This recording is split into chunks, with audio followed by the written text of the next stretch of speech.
Everyone, standard 12th में last video में हमने मैट्रिक्स ऑर्गेनाइजेशन के बारे में देखा था। आज के इस वीडियो में हम डिसेंट्रलाइजेशन के बारे में देखेंगे। So let's get start. When we study organisation structure, the following points emerge. Some business units are such when the authority centralized at the top, only the most of the decisions are taken by top level। अब यहाँ पे जब भी हम organisation structure के बारे में study करते हैं तो हम क्या करते हैं, यहाँ पे जो पॉइंट्स आपको दिए गए वो ध्यान में दिए जाते हैं कि कुछ बिजनेस यूनिट्स जो होते हैं वो सारी जो भी डिसीजंस पावर होता है वो सारा पावर किसके पास होता है, top level management. And in some business organization, decision making is done by all level, and the certain kind of decisions are taken by as per the requirement of work need।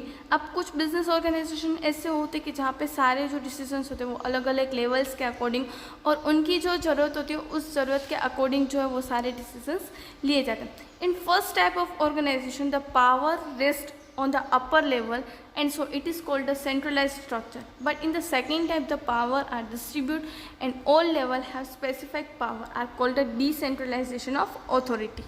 अब यहाँ पे first type में क्या है कि यहाँ पे सारी पावर जो वो सेंट्रलाइज की गई है किसके ऊपर, अपर लेवल के ऊपर, इसलिए that is called the centralise structure. और इन द सेकेंड टाइप यहाँ पे हम क्या करते हैं, जो पावर है उस पावर को हम डिस्ट्रीब्यूट कर देते हैं अलग अलग लेवल्स में, that is called a decentralisation of authority concept. The thought of decentralization is very important from the viewpoint of authority and responsibility. The administrator have to themselves decide whether to have centralized or decentralized power in an organization. Small size organization can have centralized power at a large, and a large size organization can have a decentralized form। अब यहाँ पे क्या होता है कि जो हमारा decentralisation का कॉन्सेप्ट है वो बहुत ही ज़्यादा इंपॉर्टेंट है रिस्पॉन्सिबिलिटी एंड अथॉरिटी के अकॉर्डिंग अगर हम ध्यान में लेने जाए तो। अब यहाँ पे क्या होता है कि एडमिनिस्ट्रेटर जो है वो यहाँ पे डिसाइड करता है कि जो बिजनेस के जो टॉप लेवल में कि यहाँ पे ऑर्गेनाइजेशन हमारा किस तरह का होना चाहिए, सेंट्रलाइज्ड होना चाहिए या decentralised. Small size organisation can have a centralised power and large size organisation have a decentralised power. कि जो छोटी साइज़ का जो भी हम बोल सकते हैं कि ऑर्गेनाइजेशन स्ट्रक्चर है, मतलब कि बिजनेस है, वहाँ पे मोस्टली डिसीजन पावर किसके पास होता है, और टॉप लेवल के पास, मतलब that is called a centralised power. And जो बिग साइज़ के, जो लार्ज साइज़ के ऑर्गेनाइजेशन होते हैं उसमें डिसेंट्रलाइज, मतलब कि जो अलग अलग लेवल्स के अकॉर्डिंग उन्हें वर्क की and as well as decisions level जो होता है वो भी उन्हें पावर जो वो असाइन की जाती है। This can be bring success to the organisation. अब इसके कारण क्या होता है कि हमारे जो बिजनेस है उसमें सक्सेस जाने के चांसेस जो है वो ज़्यादा होते हैं। यहाँ पे अब उसका मीनिंग हम देख लेते हैं। The delegation of power from upper to lower level in orderly manner is known as decentralisation of power. याद रखना, मीनिंग बहुत ही ज़्यादा इम्पोर्टेंट है आपके लिए। डेलीगेशन ऑफ पावर कि हमारे जो पावर है, हमारे जो डिसीजन पावर जो है हमारा, उसको हम अपर लेवल से लेके लोअर लेवल तक हम डिस्ट्रीब्यूट कर दें इन द ऑर्डरली मैनर्स के ऑर्डर के फॉर्म में। हम जो है हमारी जो डिसीजन पावर है उसे हम दे के हमारे पास जो अथॉरिटी है उसे हम अपर लेवल से लेकर लोअर लेवल तक जो हम डिस्ट्रीब्यूट कर दें, that is called the delegation of power और डिसेंट्रलाइजेशन ऑफ पावर। अब हम डेफिनेशन देख लेते हैं। अकॉर्डिंग टू द हेनरी फल, to assign powers to the superior to enable distribution of work and to include the decision making process is called decentralization। हम superiors जो होते हैं उनको हम powers दें, उन्हें वर्क डिस्ट्रीब्यूशन करने का और डिसीजन मेकिंग करने की जो हम पावर दें, that is called decentralization। In this way, the allotment of decision-making authority to that subset of people who need to take decisions is called decentralization of power.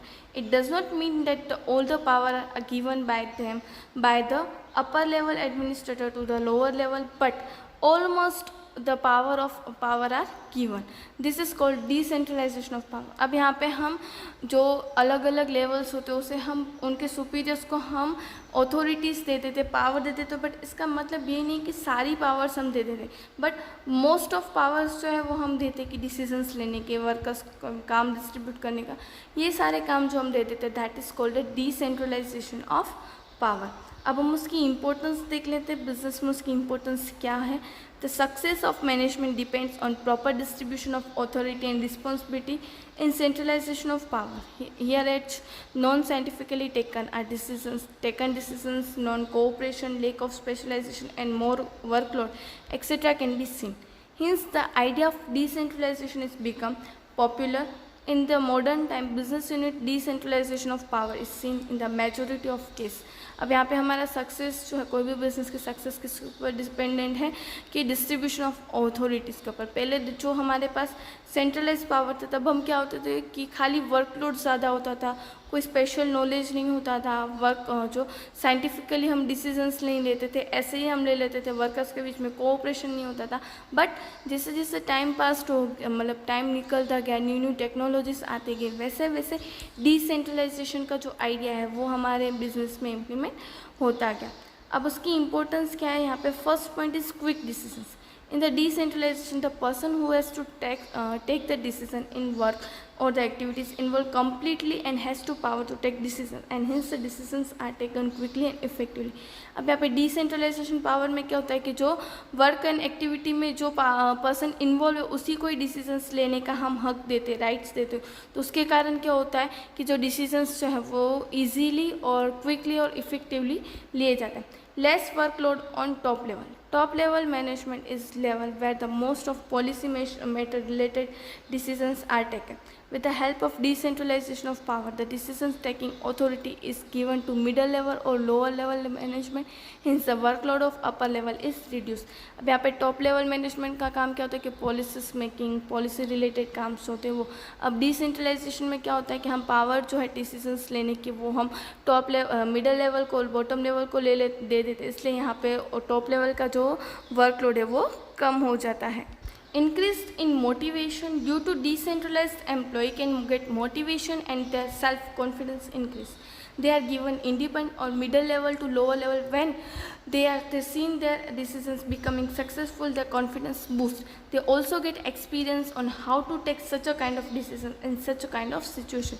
अब obviously अगर हम जिसे काम देते हैं तो सपोज कि अथॉरिटीज़ उनके पास आ जाती है, वर्कर्स के पास, एम्प्लॉयज़ के पास, तो वो मोटिवेट हो जाते हैं कि नहीं हमें डिसीजंस लेने का हक मिला है और वो इंडिपेंडेंटली काम ले सकते हैं. और उन्हें अगर उनके जो डिसीजंस जो हैं वो सही होते हैं और सक्सेसफुल हो जाते हैं तो उनका कॉन्फिडेंस जो है वो और ज़्यादा बढ़ जाता है. एंड एज उन्हें जैसे जैसे वो काम करते जाते हैं उन्हें एक्सपीरियंस हो जाता है कि कब किस तरह का डिसीजन लेना चाहिए, कैसे लेना चाहिए. एंड वो increase in management abilities. In decentralization, the middle level and lower level employees and take the decisions as per the power they are given independence for them. Hence, they become efficient leader. They develop skills to work the coordinate manner. They develop able administrative skills. They learn administrator control. Hence, the employees take decisions in different circumstances and they increase their abilities. In this way, the future managers emerge. अब यहाँ पे क्या होता है कि decentralisation में middle level and lower level दोनों साथ में लेके डिसीजंस लेते हैं इंडिपेंडेंसली, मतलब कि उनकी पावर के अकॉर्डिंग वो सारे डिसीजंस लेते हैं. एज अ रिजल्ट एक लीडर, इफेक्टिव लीडर हमें मिलता है, डेवलप हमारी उनकी जो स्किल्स है वो डेवलप होती है. एंड अलग अलग सिचुएशन में कब कैसा डिसीजंस लेना है वो भी उन्हें पता चलता है और as a result management abilities भी बढ़ जाती हैं. Fifth point is effective control. The manager of all the levels have enough power to and so they can exercise control on level in which the employee commits mistake. They can take disciplinary actions which become easy for them and hence an effective control is maintained. अब management क्या होता है कि managers जो है अलग अलग levels के उनके पास पावर होती है कि उनके कारण के अगर कोई कंट्रोल नहीं होता है कि अगर कोई एम्प्लॉय से मिस्टेक हो जाती है, कोई मिसबिहेव करता है तो उनके पास इतना हक होता है कि वो डिसिप्लिन के रिलेटेड कोई भी एक्शन जो है वो ले सकें. एज अ रिजल्ट क्या होता है, इफेक्टिव कंट्रोल जो है वो बिजनेस में होता है. अब लास्ट पॉइंट है harmony is created. Due to decentralization, all the levels of employee are included in decision making and they are also given due importance. All the levels of officers and employees is that decision make the followers. They discuss things and take proper decisions in this process. One group comes to the in the contact with other groups, in this way environment of harmony is created. अब यहाँ पे decentralisation के साथ क्या होता है कि सारे लोग जो है डिसीजंस लेने के लिए वो साथ में काम करते हैं, एक दूसरे के साथ कनेक्टेड रहते हैं, डिस्कस करते हैं, तो एज वेल एज जो डिसीजंस लिया जाता है वो डिसीजंस में हारमोनी मतलब कि इक्वलिटी भी आती है। पर यहाँ पे हमने जितने भी डिसेंट्रलाइजेशंस के कैरेक्टरिस्टिक्स रखे या उसके बेनिफिट्स हम बोल सकते हैं वो देखे, बट कहीं ना कहीं एक उसकी लिमिटेशंस भी यहाँ पे आ जाती है, तो हम उसकी लिमिटेशंस भी देख लेते हैं।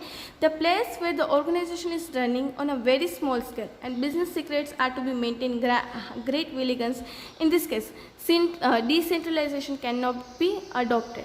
Sometimes due to common policies not implemented or coordination is not maintained proper, decentralization is not successful. अब यहाँ पे इसकी limitations क्या दी गई है कि अगर हमारा जो business है वो छोटा हो, मतलब कि small scale का हो और उसके secrets जो है वो maintain रखना ज़रूरी है, at that time हम decentralization का हम यूज़ नहीं कर सकते। एंड अगर coordination नहीं है, हम कितना भी decentralize कर दें पर वर्कर्स के बीच में कोऑर्डिनेट नहीं होता, एट दैट टाइम हमारा जो डिसेंट्रलाइजेशन है वो सक्सेसफुल नहीं होता है। ये यहाँ पे डिसेंट्रलाइजेशन की कहीं ना कहीं लिमिटेशंस जो है वो आ जाती है। सो आज के इस वीडियो में हमने डिसेंट्रलाइजेशंस देखा। In the next video we will learn about delegation of authority. Thank you.